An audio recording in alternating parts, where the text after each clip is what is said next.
give your buddy a high five and say, I'm ready to learn. Come on, give your buddy a high five here. I once went to a client, and in the pre-introduction for the work we were going to do, she says, you can't use that word. I didn't swear. What was it? She said, you can't use the word love. You'll lose all respect of my directors. Big counting firm. And so I'm sorry, I'm going to use 4-letter words today. Love and care. You okay for that? Yes. Do I have permission to press your buttons? Yes. Do I have permission to rattle your cage? Because if you do what you've always done, you're going to get what you've always got, eh? Who wants more money, sex, drugs, rock and roll, love in their life? Nobody. Phew. All right, let's get going. If you were with me in 1977, Friday night, 11:30, I just finished my DJ gig. Grabbed my car keys. If you were walking out with me and we got to the car, you'd be very surprised. Because you'd have to climb down into the car. Climbed in and we sat down, started the motor. Drove out nicely all the way to the Edenvale Roadhouse. Who knows Edenvale? They've got a beautiful roadhouse.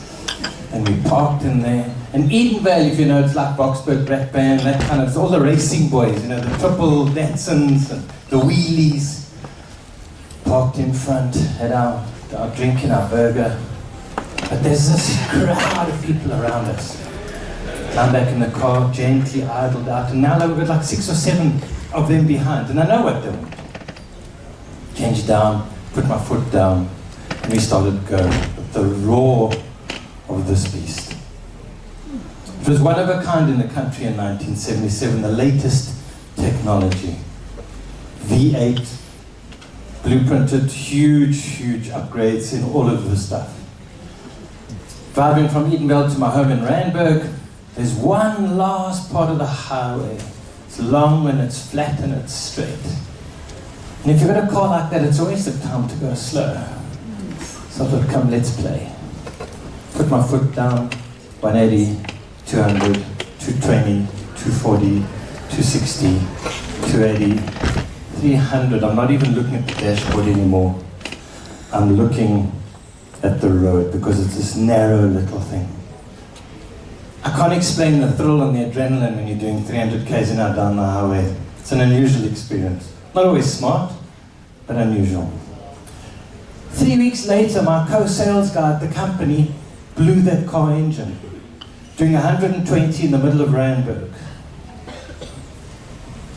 Here's the problem. How could I do 300? And he blew it and burnt it out at 120. And here's the wisdom and the magic for you. If you're a manager and a leader, can I see who leads people and who manages people here? You're allowed to put up your hand, it's legal.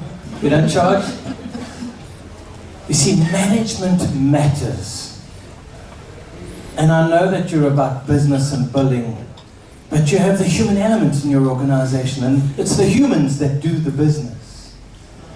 And so you can have somebody that can be smart and caring and conscious and can unleash and enable people performance. And then you can have somebody that's a complete hooligan who's going to mismanage and destroy, burn out the people. And so let's play today. I'll share with you some of the things that I think would be valuable. So the question is, on a scale of 0 to 10, how good a leader are you? Give yourself a scope, don't have to share. How good a leader are you?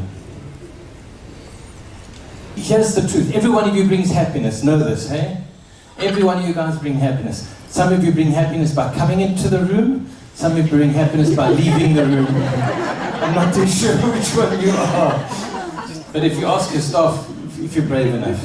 The real challenge is I was researching your industry, it's keeping talent. Who's frustrated with the new generations who don't want to work as hard, work as long, look at their heads? The world has changed. Yes, you get people, but they have a different mindset, a different energy system, different attitude, different values, different expectations. You cannot use your belief system to manage another person. And there's a consequence of that behavior. And as a leader, it's your job to unleash people performance. Yes, you've got to do billings and money. Money is oxygen. Money shouldn't be, for me, the reason for a business only. It should be a place where people live and love and learn and laugh and grow and succeed. So the one challenge on the one side is staff. But the other one is, who's after your lunch? Who's using AI in their business? If you're not, you're a dinosaur. Really, if you're not leveraging the power of all the new tools, technologies, systems, you're at a huge disadvantage. I'll give you a little secret. Go home, look up Google, Notebook LM. It will blow your mind. And it's free. So go and check out what you can do to leverage it. Because if you're going to succeed in the long term, you can't be the same as you were last week, last month, last year. And so we have technology. And we spend more money on tech for the machines than we do on developing our people. In all of the companies where I do strategy and team development, leadership, I say, show me your budgets for tech, show me your budgets for people. People are always the last. But this is what drives the machine. This heartbeat. Take it away, what do you have? For me, this is the reason for the machine. So here's the real challenge that you have. Is we were at PE West London, and there was a lady there, she says, we've got your version 1998 software still installed. It's like, there's no wonder you're going slowly. The world's moved much faster. Who thinks the future's lighter and easier and slower? Well, it's harder, more competitive and faster. I promise you, everything's speeding up. I'm a techie. That's why Marie chose me. I've been in tech my whole life. One day in tech is a year or two in normal life. Every day some new AI stuff is happening. And in people performance as well eventually. So I want you to watch this. This was the best in the world in 1955. And think about, are we still living in the dark ages with how we show up with our technology and with our people management? Because birds of a feather flock together, we behave together, we'll talk, if we've got time, I'll talk about love languages, but if my love language is touch, I will normally show attention, care, and appreciation through touch. But if your love language is gifts or time, it's not going to have as much impact and as much power. So have a look at this and think about the size of the team, the pressure. Racing is always big money, big speed, big time. Have a look. But Holland comes in for a pit stop. Time to refuel and change tires. Lou Moore himself changes the tires. Only 4 crew members, including the driver, are allowed to work on the car. It's a tense time. Holland stays in his seat, anxious to get away. Let's watch.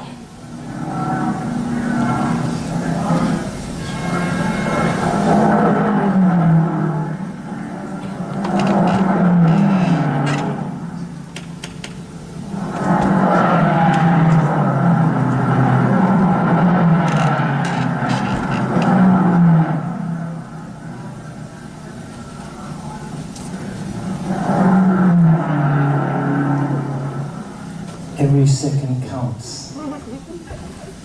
Who's feeling some pressure here? Check the driver.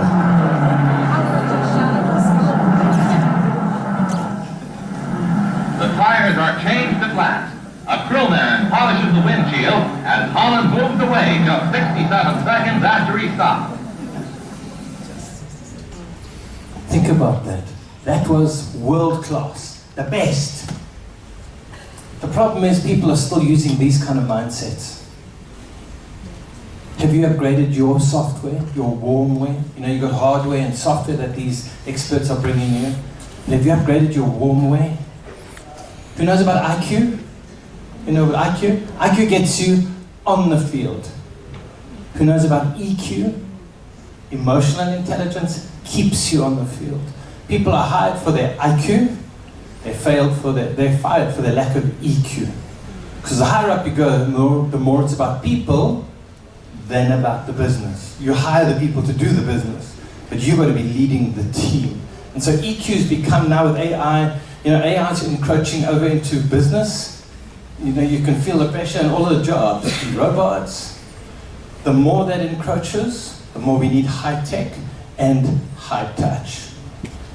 Most people want the human element versus the robot. And so you've got to be that part of the machine. And so even if you've got a high-performance team, how many wheels in your car must be out of balance if you are going to be impacted in performance? Ever driven your car with just one wheel? It'll shake the whole car apart.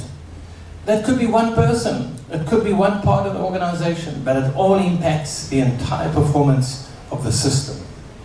For me, this first part is about the why. Why is this stuff important? Times are tough. We might be okay, food, clothing, shelter. People in this room probably were in the top 10% of quality of life on the planet. Top 10% of quality of life on the planet. Other people are taking strain. I promise you, don't have to drive far to find people under huge pressure. Just because I'm smiling and my mask is okay, doesn't mean some internal stuff is not doing too well. And Google's research shows that 9 out of 10 managers are bad managers. So look around, look left and look right. You can see who the bad managers are around you. Hope like hell you're one of the good ones, not one of the bad ones. We're doing the best we can with what we've got. And that's why it helps having external experts to come show you the gap with love and care, like you could improve, this could be better, and to raise the consciousness. Here's what I think you guys work in. I think from my research, from my reading, from my listening to people, this is the kind of environment. Who thinks you work in a hot kitchen? A very hot kitchen? And it's maybe kind of a caricature, but when I listen to the stories and when I show you the technology, the consequence for people, this is the big thing that happens. Stress, duress, burnout, unhappiness. 95% of all illness is stress-induced. So in doing my research, this is what I found online. And I'd love you to read it. I had burnt out eventually, had surfaced. The guy was scared that the bosses knew that he wasn't coping. You might be strong and tough and rough and resilient. What about those that are not? What support are you giving? What training are you giving? What kind of context, culture, climate do you have? I'm getting better. And this is a guy that is just in his articling he's talking about. Never mind, he's into the full contact race. So let's play. Imagine you are in charge of people. What percentage of your staff do you think might be ready to leave in the next 12 months? Not long term, 12 months. This is global research. Better position, better salary, better culture. People will join your business for vision, mission, and values. They'll leave because of your bad management style. People will work for a living, but they'll die for a cause. When your people wake up in the morning, do they wake up and say, "Good morning, God, I'm excited. I'm going to go and make some meaningful impact in the world beyond make more money for my boss"? Or is it, "Good God, it's morning again"? So what percentage do you think of people in the global research is looking to depart from their current toxic or semi-toxic or not so lacquer workplace? Get a number in your head. Anybody want to call out an idea? You're smiling. What's your number? Guess. Take a stab. 50. 80%. Ready? 1, 2, 3. 67% of people, that may be a little bit different in your organization. Take 30%. If they leave tomorrow, what impact is it on your organization? And it could just because of you. You will have blind spots, which will show you some of them. And so we have a solution for you. Number one, don't give me old technology. You're going to slow me down. My brain's going to get frazzled. Use the best and the latest. I've been with these guys now for a week. And I'm a techie. I was partner with IBM. If I was in your industry, I'd have everything that's here. I would automate. I'd have the very, very best, the fastest, the cyber security is life and death. If you don't have that as the minimum, there's something that's not right with your thinking there. They will bring the foundation. You then need to bring the heart part of the machine. And that's I'm a techie, but I prefer hacking human software. It's much more fun and much more challenging and rewarding. AI is going to be there and it's going to grow. And the left brain people, I struggle with lawyers, accountants, engineers, hardcore left brain people. You know, the journey from the head to the heart is the longest journey most men will take. But in the workshops, the most wrestling and negotiation around stuff is lawyers, accountants, and engineers. Because they're just trying to get there's this human thing. I got told not to use that word. Now, do you love what you do? Who loves what they do?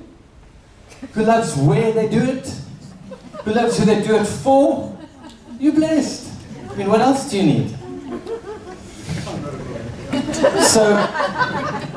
So my friend Uda and I, we've been friends for 43 years. And I came down to do some work with a large executive team. And he said, "You want to buy yourself one of these new tech things?" And Siaki, yeah. And then eventually one Sunday, I was trawling through Facebook and I saw one. And I went and got it on Monday.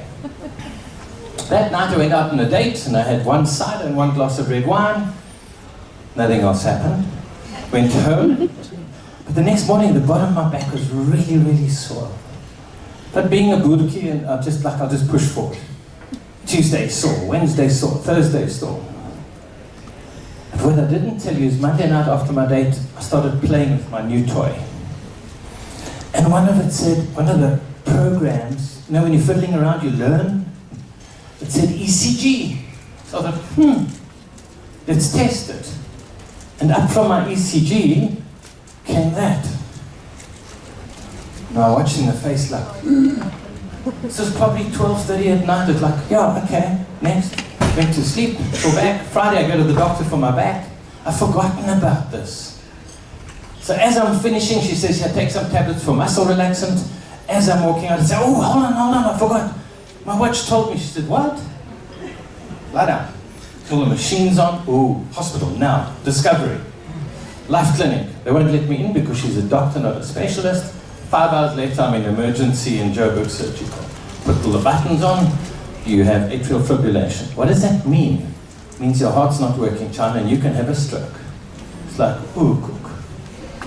So now my D-dimer blood scores are too high. I've got to go and do a scan for clots.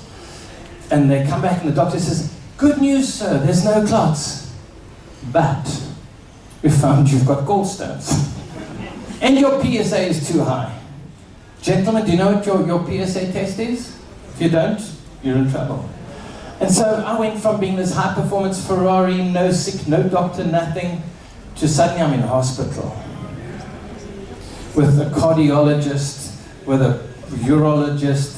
You know, it's if I had left it, there's a good chance I could have had a stroke. Because you know, if you don't have blood thinners and slow the heart down, stuff can happen. And I still got a lot of dancing to do.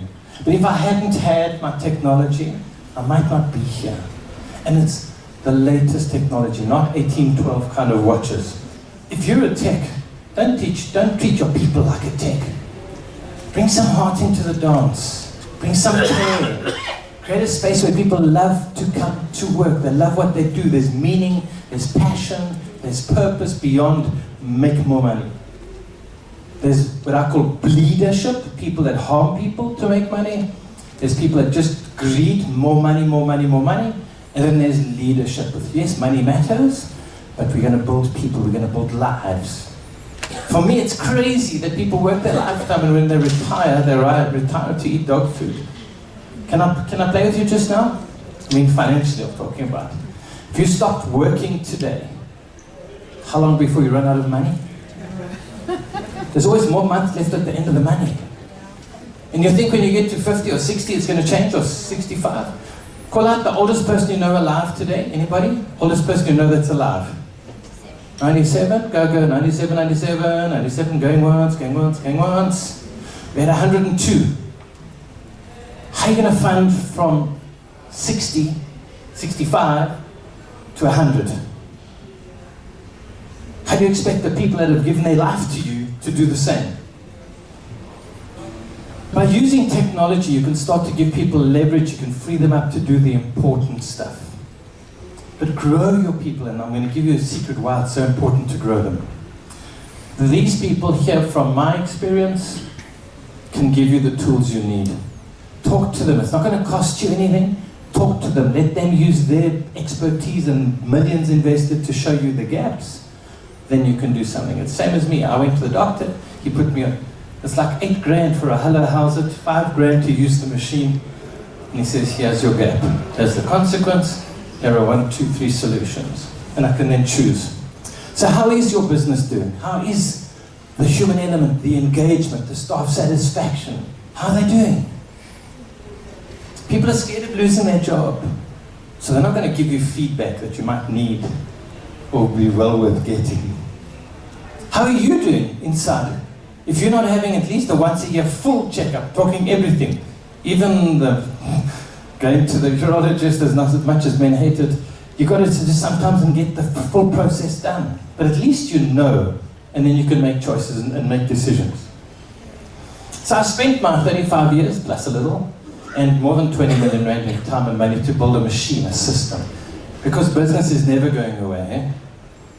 How do we create a workplace where people love to work, where people love who they're working with, where you can bring out the best in people? Who's read a self-development book in the last month? Look around. No growth here. I'm serious. If you're not upgrading what's in here and what's in here, your value is going to become a little bit less and less. Let's show you what can happen. You've got a little car. I've given you a car. I flew them all the way from China and then Durban to help you remember this is not for your kids. I'm coming to check you in a month's time. If this is not on your table and you've given it to your children, there's a fine. This is for you to remember that it's a very simple model. PTLC.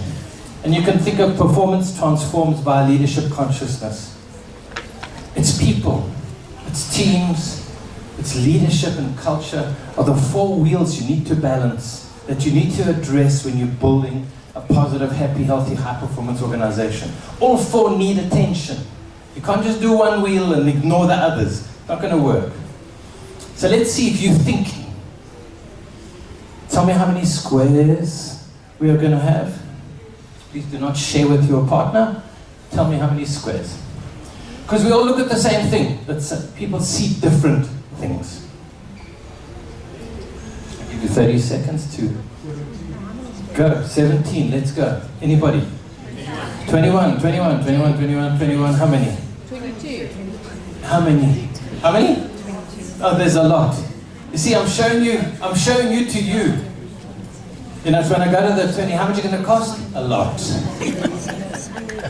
We said, do not talk. 26, 26, 26. How many? 21. Why can't you see 26? 50. She's smoking stuff. She must take it back. They charge you too much for it. Oh, 29. So think about how certain are you of how many squares there are? Where do you fit in on this thing? Do you know that you don't know that like I don't? Or there's some people that are arrogant, they think they know everything. And the challenge is sometimes we don't know that we don't know. And that's why you need an external expert to come along and say, can I show you what I see? And then you can do something positive and constructive. So let's go. 16, 4x4, 16 plus 1, hey?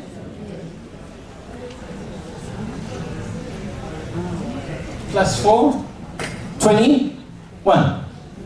And now next. Oh, why didn't you see that? 25. Here's what I don't understand. In 30 years of doing this, people see 1 by 1, 2 by 2, 4 by 4. Why isn't there a part of the brain that says, I'm missing something? 1, 2, 4. 1, 2, 4. Oh, maybe there's a 3 missing. For me, it's quite intriguing how the brain tricks you and you think you're in charge. So we've got 1, 2, 3, 4. So we've got 29 and 30. There's 30 squares. And for the people that didn't see C13, they're frustrated, they complain, life's boring, life's this. It's not life, China, it's you. It's what's running here. And for those that see 50, they're going to be frustrated because they want everything, and life's going to give you what it gives you. So whatever you're smoking, take it back. Please don't treat your staff like you are. Whatever your brain set is, many people are strong, they're tough, they're resilient. The younger ones coming through today, they're fragile. Don't treat them like robots. No, you laugh. I'm a lifelong counselor and hospice counselor. Let me tell you, the kids 12 and 13 are committing suicide at greater rates than have ever happened in history. They're checking out before. Social media is not the nicest thing in the world. So you might have somebody that's resilient and they're strong. No, I'm blessed to be around people that are like that. Birds of a feather flock together. You support and you grow and encourage. But what happens if your garden isn't growing nicely? And there's some little floppy ears and people that are struggling. Do you go and shout at the person, "Hey you, do better"? Or do you go to the gardener and say, "Excuse me, manager, what's happening with your team here?" 70% of all performance is based on leadership, manager, skill, expertise, interaction, care and consciousness. But it also matters about the people that you have. So Uda and I went to Spain on holiday. We came across this building. It's cold, rainy, it's wet. Go to the first guy's got this little pile of bricks. Like, "Good morning, sir, what are you doing?" He says, like, "Can't you see I'm doing work?" Go to the next guy's, same thing, but bigger pile of, like, "What are you doing, sir?" He says, "Can't you see I'm building this building?" Okay. Go to the third guy, he's got this huge pile. He's whistling away in the rain. Like, "Sir, what are you doing?" He said, "Can't you see? I'm building this beautiful cathedral for my people." Which are you? Which is your staff? Do they have passion and purpose and meaning for what your business does? Or is it just bull? What drives them? Does it align with their hopes and dreams? People are in your business because you want value from them. So the left-hand side, up and down, is the value. The right is how long they stay with you. And this is the typical model. You know, people come, you onboard them, you grow them, they do the work, they learn, and then they leave. Standard cycle. But imagine if you could be a blindingly amazing lawyer that grows the green, that unleashes potential. Who can remember having an amazing leader in their life that absolutely brought out their best in them? Lovely feeling, hey? It feels good, exciting. Who's been around a bad leader who's broken them, have been abusive? Look, more hands. The challenge, eh? Onboarding matters, performance enablement, creating a context and a culture, being a good manager and developing your people. When I had my IT company, every day for 1 hour in the morning, you had training, what are called nibble knowledge. Every single day, Monday to Friday. Didn't come to training, you didn't have a job. So if you're not, in today's world, if you're not growing, you die. You're going backwards. So this is probably the kind of energy that you have in your organization. Left side is capability, skill set. Right is commitment. You know, you can have people with skills, but they're not committed, hey? They're not engaged, they're not excited to be with you. And so the D people, ultimately you want them to depart, because they're destroying your performance. And hopefully they're only a small percentage, because their baggage slowing you down. The high commitment people with low skill, you can develop them and grow them. The high capability people, they like prisoners. They love, they can do, but your context, you're a bad leader, bad manager, toxic culture, toxic space. The really high performance heroes, small percentage. And so you probably have this kind of balance. And the good workers, you load them, you overload them, because you know they're reliable and they perform, and then they burn out and then they leave, and you lose your best talent. People know what to do, they don't do what they know, because it's a feeling thing, it's not just a head thing. It's a feeling. Do you feel excited? Do you feel confident? Do you feel like taking action? So if you're going to lead people, know that we have 6 core needs. They drive us, they control us, they impact how we think, feel and act, how much propensity we have to be successful, to take action, to focus.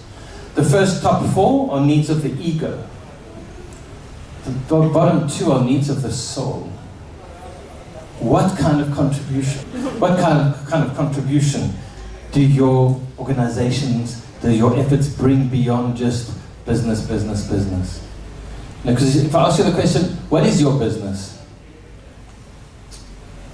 Think about it. What is your real business? Mindset matters because we know that people with the right mindset can bring up to 7 times more value, and if you're a leader, up to 8.4 times more value. Good people are hard to find. Are you one of those people that are hard to find? Would you have you on your team? Would you love to work under you? And just because you abuse you, because I used to abuse the heck out of myself, doesn't mean it's okay to abuse others. And so we know the elephant at the circus is powerful, and it can break away. Why does it not? Because it's been taught to be helpless. It's called learned helplessness, psychologically validated. If you come to me with an idea and I say no, you come again with another idea and no. By the 3rd or the 4th time, it's like, I'm not bringing ideas. And I induced learned helplessness in teachers and headmasters in less than 5 minutes. And the guy came and said, I'm absolutely shocked. I'm doing this to my students every day. People have the power and the potential, but if they don't have the hope and the resilience and the belief, and you're the one that can build that belief. I see lots of people. They smile nicely, low self-worth, low self-esteem, low self-confidence, high anxiety levels. So we have this system, this revolutionary workplace system where people matter, teams are the ones that we use to grow up people, but leadership is really, really the catalyst for success. Let me ask you, are you a good leader? This is a diagnostic from one of my clients. Green is good, red is dead. Do you want to work for this guy? Toxic. And he thought he was doing okay. He almost cried when he saw this. Because we created a safe space for people to give feedback on how he was showing up. He's been able to change now because he found the gap. And he was able to upgrade his knowledge, skill, and ability. So these are some things you can do to be a good leader. They're all valid and important. But I want you to think about something. Just look around this room. We have drug dealers in this room. Please look around. Look. You have drug dealers. Look to see who you think is the drug dealers here. Look, have a look around. You think I'm joking? I swear you got a lot of drug dealers. In fact, here's the truth. You are all drug dealers. You just don't know it. And that's dangerous. Because you induce drug-induced states in people without being, you're oblivious of the impact you have. You obviously want the green performance, we know that. But I see people are burnt out because when we do the diagnostics and the health wellness diagnostics, this is what we find in the people is their dopamine, their serotonin, the oxytocin, their love, connection, care chemical, and their cortisol are like that. And that's the invisible stuff that controls how fast you can go, how positive you feel, how strong your immune system is, your thinking. Your gut and your immune system control how you think, feel, and act.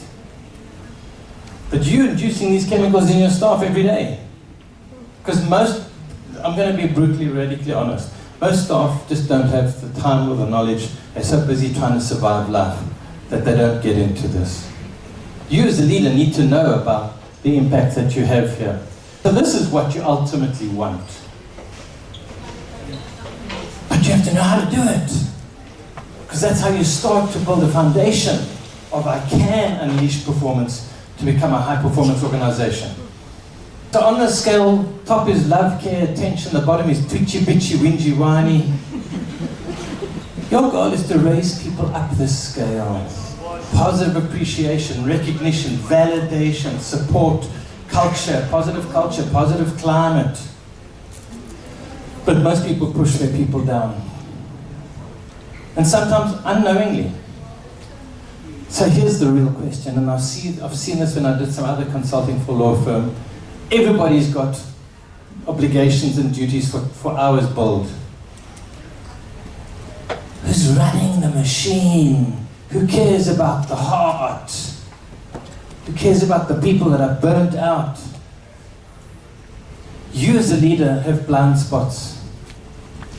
You all have blind spots. So tell me what you can read in this, because there's all of these signals coming from business, staff, life.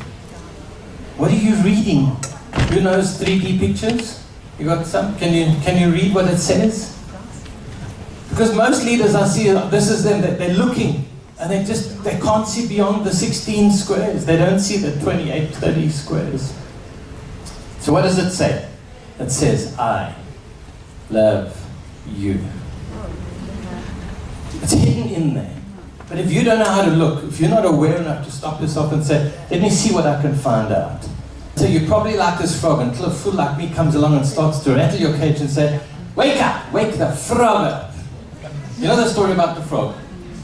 Okay? You put a frog in cold water, slowly heat it, and it accommodates and it adjusts and it says, be reasonable, just for now. And eventually it'll die.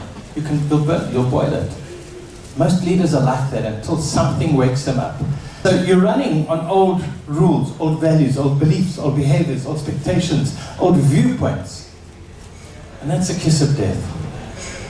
Because you need a mindset that uses the new tech that you have around from these people. And with that, you now have a platform that you can leap off on to make a high-performance organization.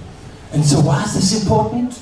Because let me show you the new world that your competitors are bringing, those that are using AI and all of the new tools.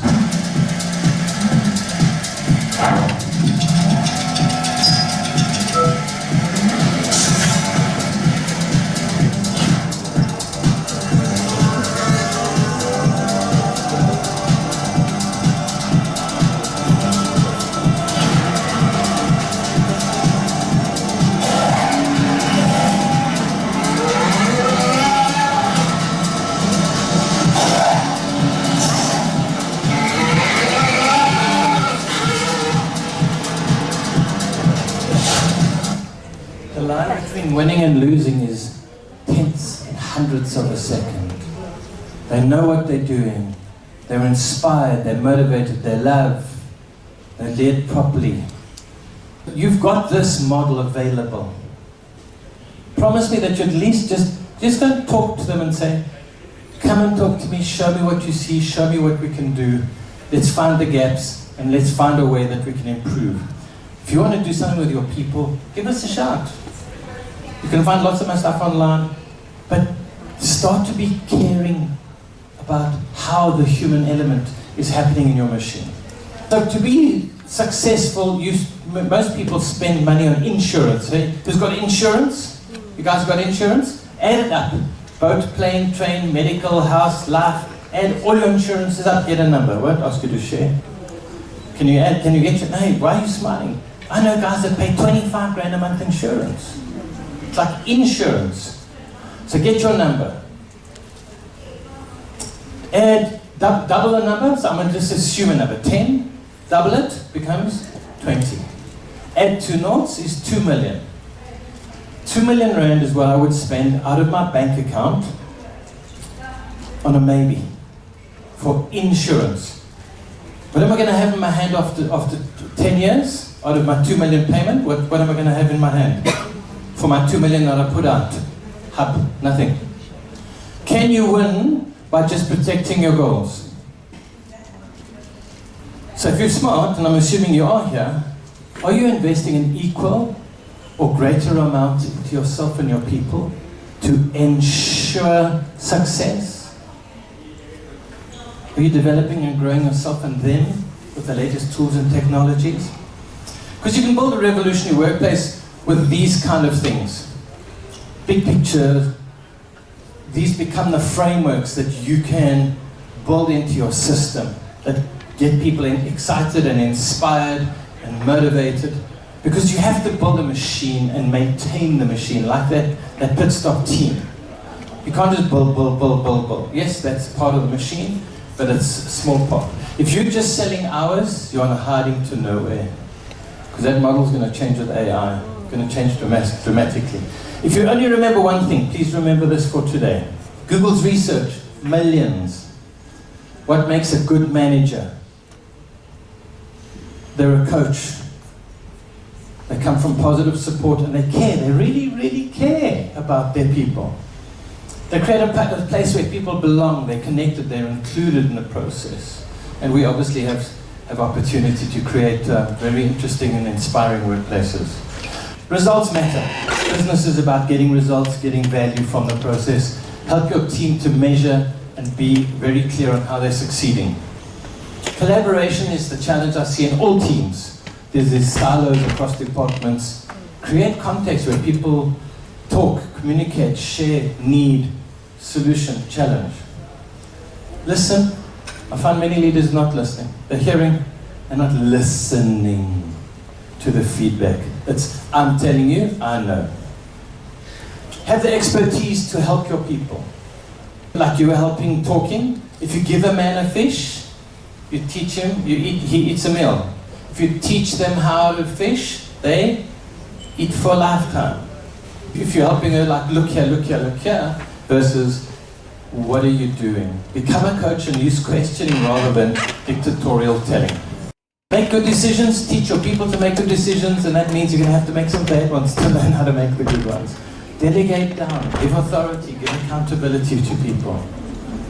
Empower them to perform and enable with new tools and technologies. Yes, new people need micromanaging, but as quickly as possible get them into their own space that they can run. Information is changing constantly.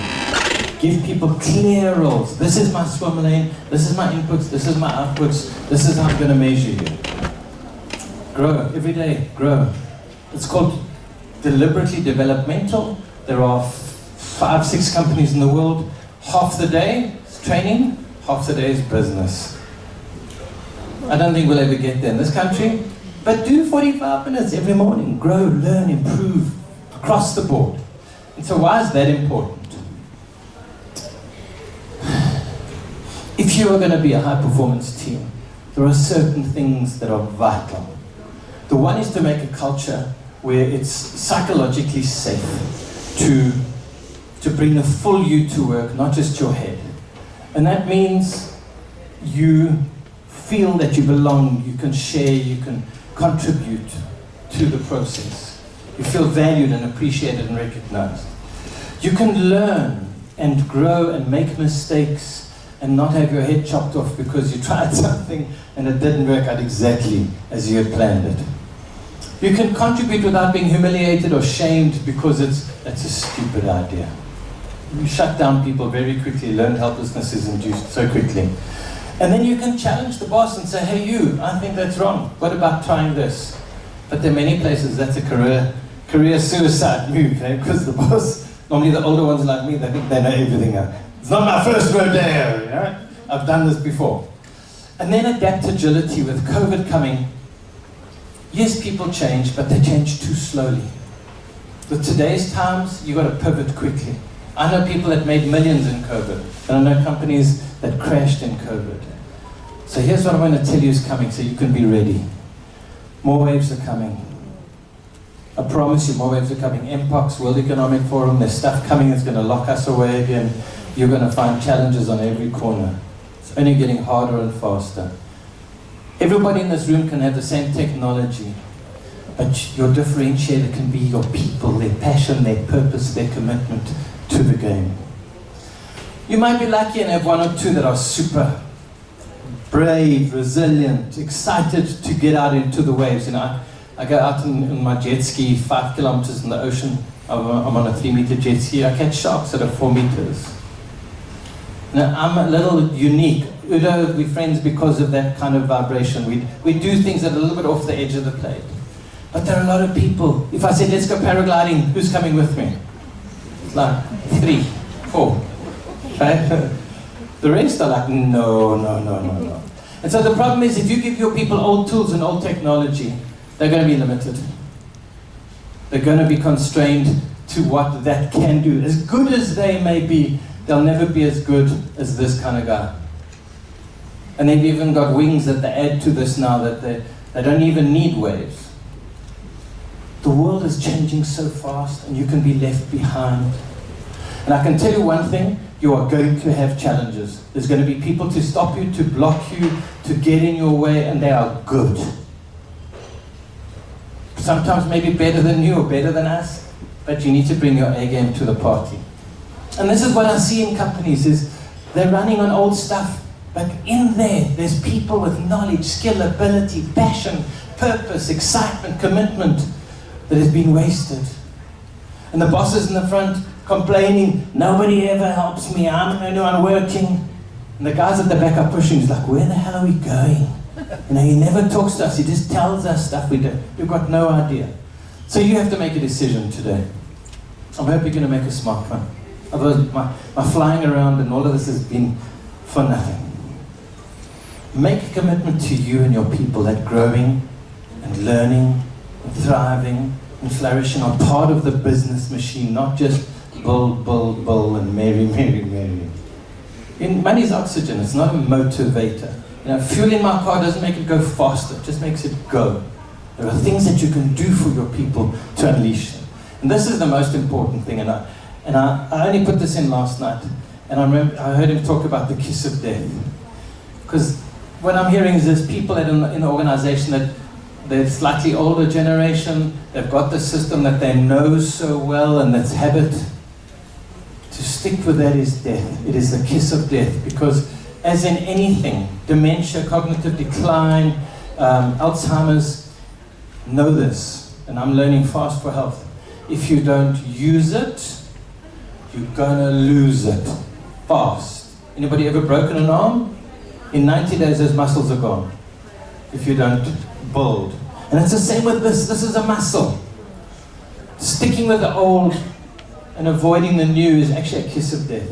And it's an insane kiss of death now that we know about what's happening inside of us. And so neuroplasticity is the thing that when you're exposed to new learning, new ideas, new technologies, the brain has to learn and grow. One of our guys is mom, I think it might be Barry. Barry, how old is your mom or your gran? 97. She does all the crosswords? 97. She's 97. She does crosswords and she's sharp as a pin. The only reason she is because she's learning and growing and exercising and using her grey matter. And so I've spent my life putting this stuff together to help you learn how to unleash your people performance. And the goal of me being with this team today is together we form a perfect partnership. They'll bring you the expertise, the foundation, the tools, the opportunity to be the best. And we'll bring you the human element part of the process on how do you build and unleash an amazing team. Because if you're going to join this team, I promise you, we'll get you over the winning line. Thank you.